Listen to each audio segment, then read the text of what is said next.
নমস্কাৰ প্ৰিয় শ্ৰোতাসকল, আশা কৰোঁ আপোনালোক ভালে কুশলে আছে। অসমীয়া মাহৰ ৰাশিফল চেনেলটোলৈ আপোনালোকক স্বাগতম জনাইছোঁ।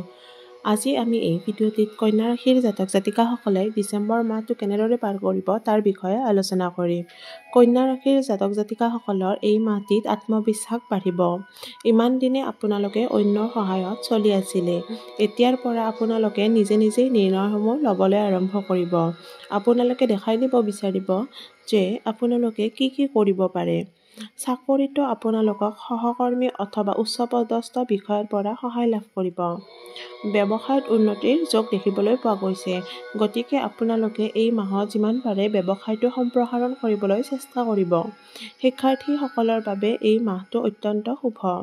আপোনালোকৰ যদি কিবা ৰিজাল্ট দিবলগীয়া আছে ভাল ফল দেখিবলৈ পাব। আপোনালোকৰ এই মাহটো সকলো ফালৰ পৰাই আপোনালোকে অন্য লগৰ পৰা সহায় লাভ কৰিব। আপুনি এই মাহটোত সক্ৰিয় হৈ থাকিব।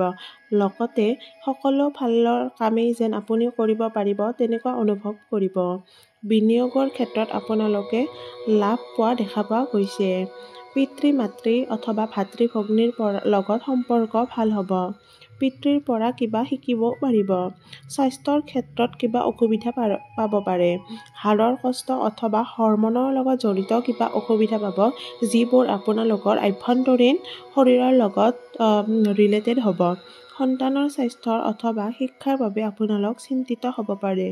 এই মাহত আপোনালোকৰ বিবাহ হ'ব পাৰে আৰু বিবাহ প্ৰস্তাৱ আহিব পাৰে, যিসমূহ আপোনালোকৰ বাহিৰৰ হ'ব অথবা আপোনালোকৰ ৰিলিজনৰ লগত নিমিলিবও পাৰে। প্ৰেমৰ ক্ষেত্ৰত পুৰণি বন্ধুৰ লগত কথা বতৰা আগবাঢ়িব। দাম্পত্যত শুভ। পতি পত্নীয়ে এজনে আনজনক বুজিবলৈ চেষ্টা কৰিব।